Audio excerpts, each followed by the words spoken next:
Alhamdulillahi Rabbil Alamin wa salatu wa salamu ala rasulihi al-amin wa ala alihi wa sahbihi ajma'in. Le Cheikh Khalid al-Himshi waffaqahullahu li kulli khayr raconte une histoire dans laquelle lui était impliqué directement. Il dit, hafizahullah, qu'il avait une connaissance qui avait des karamat, en apparence en tout cas, des miracles, des choses qui sortaient de l'ordinaire. Sauf que cette personne-là était ignorante. Elle ne connaissait pas bien la religion, elle faisait certaines choses muhim. Donc le Cheikh Khalid s'est dit, on va bien penser de cette personne-là, peut-être qu'elle est ignorante, mais Allah il lui a fait grâce et il lui a quand même donné des miracles. Cette personne-là, il faut savoir que lorsqu'elle invoquait, elle avait la chose. Lorsqu'elle invoquait pour avoir une chose, elle l'avait. Lorsqu'elle dépensait de l'argent pour un nécessiteux, pour un pauvre, et ben cette personne-là retrouvait l'argent en fouillant dans ses tiroirs ou en regardant dans ses placards. Hop, je vais prendre un verre pour boire. Hop, ben, il y a la même somme qui est dans ce verre-là. Donc vraiment des miracles qui sortaient, des choses qui sortaient de l'ordinaire. Al-Muhim, ce frère en question va voir Cheikh Khalid un jour et lui dit, bah écoute, il y a un scorpion qui m'a piqué. Donc il y a un scorpion qui était chez moi. Il était assez petit, je l'ai tué, il y en a un autre qui est sorti, qui était plus grand et qui a réussi à me piquer. Donc voilà, j'aimerais que tu me fasses ruqya. Donc le cheikh a récité, et il a dit qu'il était un peu perplexe. Il était un petit peu perplexe face au cas de cette personne-là. Donc il lui récite. Pourquoi il lui récite ? Le scorpion, lorsqu'il te pique, tu peux faire ruqya. Ruqya, c'est pas forcément djinn, sihr. Non, le Coran, c'est une guérison. Et Abu Sa'id al-Khudri, radiyallahu anhu, lorsqu'il a fait la ruqya avec surat al-Fatiha, c'est justement parce qu'un des kuffars s'était fait piquer par un scorpion. Donc il lui récite et des djinns parlent. Il dit aswatul mukhtalifa, des voix différentes commencent à sortir et commencent à émaner du frère. Donc des voix différentes, il y en avait plusieurs. Il y avait plusieurs djinns. Et il prétendait être musulman. Donc le cheikh lui a donné quelques conseils après la ruqya, parce que bien sûr c'est pas un coup de baguette magique, c'est pas une ruqya, ça y est, les djinns sont sortis. Ça peut arriver, ça dépend de beaucoup de choses. Mais voilà, dans la plupart des cas, c'est pas une ruqya qui sera suffisante. Donc le cheikh lui donne des directives et des conseils. Parmi ces conseils-là, il lui dit apprends le tawhid. Apprends le tawhid, parce qu'il a vu qu'il avait des manquements dans sa aqidah. Et là, on s'arrête quelques secondes. Il est primordial pour le patient, il est primordial pour le musulman de manière générale de connaître ce point-là, de vivre avec ce point-là, avec l'unicité d'Allah, avec le fait de placer sa confiance en Allah, avec le fait de savoir fermement, d'avoir une certitude que c'est Allah qui guérit, que c'est Allah qui envoie les épreuves et que c'est Allah qui les retire. Et qu'on ne peut pas enlever une épreuve qui émane d'Allah avec quelque chose qu'Allah a rendu interdit. Je vais enlever le djinn qui est en moi en allant voir des sorciers. Non, mais c'est juste pour enlever le sihr et après par la suite je ferai un repentir. Non, il faut une aqidah qui soit propre. Ou bien tu entends des patients, moi j'ai rien fait. Pourquoi je ne mérite pas ça ? Là, il y a un problème dans la aqidah. Là, il faut revoir le tawhid. Al-Muhim, donc le cheikh voit qu'il y a des manquements à ce niveau-là, donc il lui donne ces conseils-là. Il donne ce genre de conseils. Apprends le tawhid, approfondis tes connaissances là-dessus, etc. etc. Al-Muhim, il lui fait ruqya plusieurs fois. Et il dit qu'il était, Cheikh Khalid, il dit qu'il était perplexe face à cette situation-là. Parce que comme je vous ai dit précédemment, c'est un gars, il invoque, il a la chose. Donc le patient, le frère, la connaissance un jour vient voir Cheikh Khalid et lui dit regarde, est-ce que ça peut te mettre sur la piste ? C'est quoi la chose à regarder ? C'est une bague que les djinns m'ont demandé de porter. Ils m'ont dit de la porter et voilà, tu la portes et nous on va t'aider à faire ce que tu veux. Le cheikh lui dit donne-la-moi. Donc il prend la bague, le cheikh Khalid, il rentre chez lui. Et il avait un récipient dans lequel il y avait de l'huile coranisée. On va s'arrêter quelques secondes là-dessus aussi. C'est comme une trousse de soins. Garde de l'eau coranisée dans un coin ou coranise toutes les bouteilles qui sont chez toi, garde de l'huile coranisée, sait-on jamais. Tu as besoin, voilà, de l'eau pour vaporiser, de l'eau coranisée pour vaporiser. Comme je l'ai dit, c'est une trousse de soins. Il y a quelque chose, il y a un problème, je l'ai, on ne sait jamais. Fermons la parenthèse. Le Cheikh Khalid, il dit, j'ai pris cette bague et je l'ai posée dans un récipient dans lequel il y avait de l'huile coranisée. Et je suis resté comme ça à attendre. Il dit, cette même nuit, il dit, mon téléphone sonne. Alors à cette époque-là, il dit, le Cheikh, qu'il n'y avait pas de téléphone portable, c'était des téléphones fixes. Il dit donc, allô, qui est à l'appareil. Il lui dit, enlève la bague du récipient. Comme ça, sans introduction, sans rien du tout. Il répond, dès qu'il prend le téléphone, il lui dit, enlève la bague du récipient. Le cheikh, il est choqué. Il dit, vous avez dû vous tromper. Hein. Et il raccroche. Il dit, ça sonne. Directement après. Qui décroche, on t'a dit, retire la bague du récipient.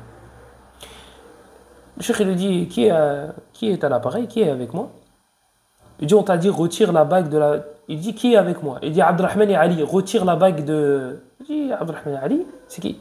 C'était justement les deux djinns musulmans qui étaient dans le corps du frère. Donc ils lui disent, on t'a dit, retire la bague du récipient. Le cheikh, c'était une bague, il dit que c'était une bague en argent normale. Il n'y avait rien inscrit dessus, il n'y avait rien qui pouvait attirer l'attention ou mettre sur la piste que c'était une bague bizarre. La seule problématique, c'est le fait que ce soit les djinns qui lui ont dit « Prends cette bague-là et on va te faire ce que tu veux. » Donc le cheikh dit « Je vois pas pourquoi je la retirais. Il y a quoi dans cette bague ?» Eux répondent, les djinns à travers ils disent « Il n'y a rien. Dans cette bague-là, il n'y a rien. Mohim, retire-la du récipient. » Il dit « Bah moi, il n'y a rien aussi. C'est que de l'huile coranisée. Je la laisse dedans. C'est de l'huile coranisée, fi baraka, donc je ne retire pas. » Il dit « Écoute, on t'a dit retire. » Et il a dit « Je ne la retirerai pas. » Il a dit « Je ne la retirerai pas. C'est pas la peine. » Et ils lui ont dit « Tu vas voir ce qu'on va te faire si tu ne la retires pas. » Et il a dit « Khair, Inch'Allah. » Et il a dit « J'ai raccroché. » Il a dit et quelques minutes après, il entend des choses, il entend un bruit. Et en fait, c'est quelque chose qui est en train d'être gravé sur sa porte. Il a dit, j'entends qu'on est en train de frotter ou graver des choses sur ma porte. Il a dit, et c'était assez bruyant, et il a été surpris. Il a été surpris. Il faut savoir que la peur, c'est pas négatif. C'est le fait de mal gérer sa peur, le fait de trop avoir peur. C'est comme l'histoire du stress. Le stress, l'humain, il en a besoin. Il a besoin de ce stress-là pour décupler ses forces, pour décupler son... Oui. On va pas faire un cours là-dessus, mais pour vous dire que ce n'est pas problématique en soi. C'est le après, c'est le fait d'en abuser, c'est comment tu le gères. C'est ça qui est problématique. C'est là que le point va être déterminant si tu es quelqu'un qui sait gérer ses émotions ou non. Donc le cheikh, il dit que j'ai été pris de peur, mais pas de panique et de... je savais plus quoi faire. Donc jusque-là, tout va bien. Il dit, qu'est-ce que je me suis mis à faire? Il a dit, j'ai fait un rak'atayn. Je me suis mis à faire 2 unités de prière. Il a dit, il finit de faire la rak'atayn et il voit que son matelas prend feu. Wallahi, moi, ce genre d'histoire, je suis souvent perplexe. Parce que ça reste des cas assez rares. Walillahi alhamd. Ça reste des cas assez rares. Où tu vois des canapés se retourner, où tu vois des choses qui bougent tout seul, etc. Ça reste des cas très rares. Donc, quand tu es face à ce genre de situation, tu es perplexe. Tu te dis, ouais, n'abuse pas. Là, je n'ai aucun doute sur les propos du cheikh, c'est quelqu'un en qui j'ai totalement confiance, surtout dans ce domaine-là. Donc il dit que le matelas a commencé à prendre feu. Il dit, j'ai éteint le feu et je commençais à me mettre en colère. Et qu'est-ce qu'il a dit le cheikh? Il a dit, l'homme parmi vous, donc bien sûr il parle au djinn, il dit, l'homme parmi vous, il sort la bague du récipient. Si on a un qui est courageux là, il sort la bague du récipient. Il dit, je me suis remis à faire la rak'atayn. Et alhamdoulilah, il ne s'est rien passé de spécial après cela. Il a dit, je ne vous cache pas que je n'ai pas dormi à l'aise. Il n'a pas très bien dormi, mais alhamdoulilah. Au final, il y a eu quoi? Moi, wallahu alam, je suis persuadé que ça, c'était dans les débuts du cheikh. C'était dans ses débuts. Et qu'aujourd'hui, déjà qu'il a bien géré la situation, mais il l'aurait encore mieux géré. Et peut-être même qu'il n'aurait eu aucune crainte et aucune... Donc, Au final, quand on fait le point, qu'est-ce qu'il y a eu? Rien. Rien de bien méchant. Alhamdoulilah, tu sais que c'est du cinéma, tu sais que ça parle beaucoup, etc. Bon, je vous dis ça, la plupart ne savent pas que quand j'ai des patients, du coup des gens qui ont des djinns, et que je les ai au téléphone, eh bien le djinn me fait des retours. Donc soit le djinn parle à travers le patient, soit le patient me dit, celui qui est à l'intérieur, il te déteste. Parce que tu parles d'eux en mal. Tu les prends vraiment de haut. Mais je ne les prends pas de haut. Il n'y a rien à prendre de haut. Ils sont bas. C'est un fait. Il y en a un, il m'a dit oui, t'es trop arrogant envers nous. Il y en a un autre qui a pris de l'élan et qui allait mettre un coup via la caméra. Je ne sais pas comment ça marche. Est-ce qu'il pensait que sa main allait sortir à travers l'écran? Mohim. Pour vous dire voilà ce qui se passe quand je dis ce genre de propos. Mohim. Donc là, il n'y a rien eu de spécial. Il n'y a rien eu de spécial. J'ai quelqu'un de ma famille, je pense l'avoir déjà raconté, qui m'a dit que récemment, il y a quelques mois, il a vu une dame passer. Il était assis dans le salon et il a vu une ombre noire passer. Elle avait l'air capuchée et c'était l'apparence d'une dame. Il dit ouais, ça fait flipper.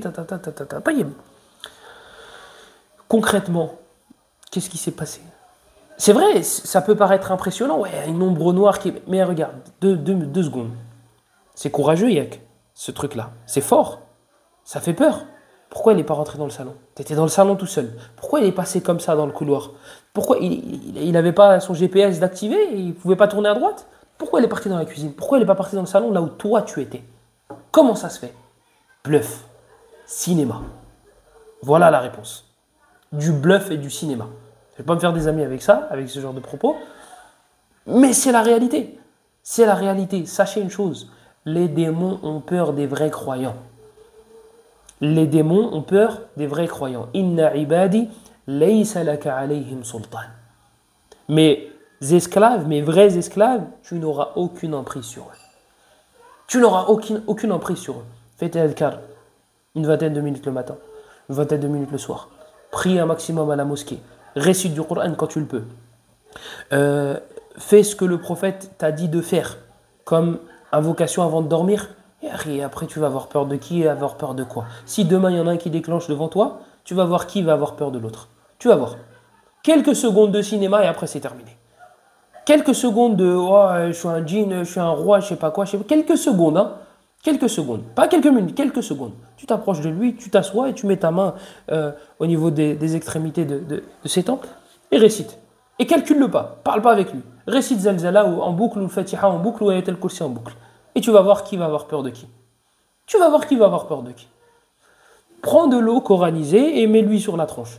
Fais-lui boire cette eau-là. Et tu vas voir qui va avoir peur de quoi. C'est simple. C'est simple. C'est juste qu'ils ont profité d'une faiblesse qu'il y avait chez les humains, chez l'écrasante majorité des humains. Ils ont peur, on va en profiter. Tout simplement. Tout simplement. Sinon, il n'y a rien de... le cheikh, il fait aussi un autre commentaire qui est intéressant par rapport au patient qui n'a pas réagi à la plupart des versets. Donc le cheikh, il récitait plein de versets différents et le patient ne réagissait pas. Pourquoi? Parce qu'en fait, les djinns qui étaient à l'intérieur étaient musulmans. Abdurrahman et Ali. Déjà, ça te met sur la piste. Seconde chose, c'est qu'en fait, ils faisaient partie d'un groupe. C'était des soufis. Et soufia, comme vous savez, il y a des branches. Et ceux qui sont à notre époque, à nous, ici, aujourd'hui, actuellement, la plupart, c'est des mouchriquines. La plupart font du shirk. La plupart, je ne rentre pas dans est-ce qu'ils sont excusés par l'ignorance, etc., etc. Ils font du shirk, sarahatan. Ils font du shirk. Ils invoquent les morts. C'est du shirk, sarahatan, c'est du shirk. Et on les considère comme des mouchriquines. On les considère. Maintenant, dans l'au-delà, etc., ça c'est une autre mas'ala et c'est pas le sujet aujourd'hui. Mais là, ils font du shirk bawahan, ils font du shirk de manière évidente et claire. Eh bien, ces djinns-là, les deux, là, Abdurrahman et Ali, ont réagi lorsque le cheikh a cité des versets sur le tawhid. Et de là, on voit que la ruqya, c'est un art. Je dis pas qu'il faut être, un savant dans la ruqya. Je dis qu'il faut avoir de la science dans la ruqya, oui. Et plus tu auras de la science dans la ruqya, et plus tu connaîtras les djinns, etc., plus tu vas, plus tu vas être efficace dans ta ruqya, bi'idhnillah. Et quand je dis connaître les djinns, c'est pas via des discussions avec eux. Ibn Abi Dunya a écrit un livre les concernant. Après lui, un savant dans l'école de Abu Hanifa a écrit un livre qui fait partie des références. Je ne me souviens plus de son nom. Et moi, des savants ont écrit des ouvrages en relatant des faits, des histoires et des textes dans le Coran et dans la Sunna. C'est ça que je veux dire par le fait de les connaître et profiter des expériences d'autrui. Donc, plus tu vas être expérimenté dans le domaine et plus ce sera efficace. Là, tu vas cibler les versets. Contrairement au petit plombier du dimanche qui s'amuse à réciter sur un patient, soit il réagit, le patient, lui il est pris de panique, il ne sait plus quoi faire, il ne sait plus comment le calmer, la khori court dans la rue, peut-être même tout nu, il va taper les gens, etc. Ah ben je ne savais pas, moi j'ai voulu faire du khir. Oui, tu as voulu faire du khir, mais tu ne savais pas comment le faire. Et quand on ne sait pas, on ne fait pas. Quand tu ne sais pas, tu ne fais pas, tu te tais. Deuxième cas possible, et ça j'ai eu beaucoup de retours là-dessus, c'est j'ai été faire un ruqya et il m'a dit que j'avais rien. Mais en vrai, j'ai plein de symptômes, et j'ai ça, et j'ai ça, et j'ai ça, et j'ai ça comme symptômes. Ah ouais, il t'a récité combien de temps 10-15 minutes. Il t'a récité 10-15 minutes et il a déterminé que ça y est, t'avais rien. Oui, il m'a dit de prendre des Doliprane. Wallahi al-azim, que j'ai déjà eu quelqu'un qui m'a dit, ouais, le frère il m'a récité dessus, c'est un raqi, et il m'a dit 50 euros, il lui avait récité 15-20 minutes, et il lui a dit, non, t'as rien, va prendre des Doliprane. Va prendre des Doliprane. Il lui a fait une ordonnance. Alors que le frère avait vraiment quelque chose. Yaqinan, sans aucun doute. Il avait quelque chose. Donc, ruqya, c'est pas juste je récite du Coran, je vois s'il réagit, il réagit pas, ok, c'est bon, khlas. Il y a des gens, c'est très caché, c'est très subtil. Il y a des gens, il va falloir plusieurs séances. Il y a des gens, muhim, c'est du cas par cas. Et il y en a qui ne vont pas réagir sur 400 versets. Ils vont réagir sur un seul. C'est comme ça. Et ceux qui ont de l'expérience là-dedans savent de quoi je parle. Ils savent de quoi je parle. Donc, c'est pas comme ça, je me lance et j'improvise et je m'improvise à l'aqi et il se passera ce qui devra se passer. De toute façon, on m'a dit que les djinns étaient faibles. Yahri, c'est pas comme ça. C'est pas comme ça. Et d'ailleurs, le cheikh il dit que lorsqu'il a déclenché le djinn, il disait Wahhabi, Wahhabi. Il disait, toi, t'es un Wahhabi. Voilà la chanson là qu'on entend à chaque fois, le refrain. Et moi, j'ai pas eu Wahhabi, on me l'a jamais sorti celle-là, mais chiite, oui. Chiite, oui. Le djinn a dit chiite, hein, il m'a pas traité de chiite. Donc voilà, ça c'est l'histoire du Cheikh Khalid et de ce qu'il y a eu comme répercussion lorsqu'il s'est occupé de ce cas-là. Wa sallallahu wa sallam wa barak ala nabiyyina Muhammadin wa ala alihi wa sahbihi ajma'in walhamdulillahi rabbil alamin.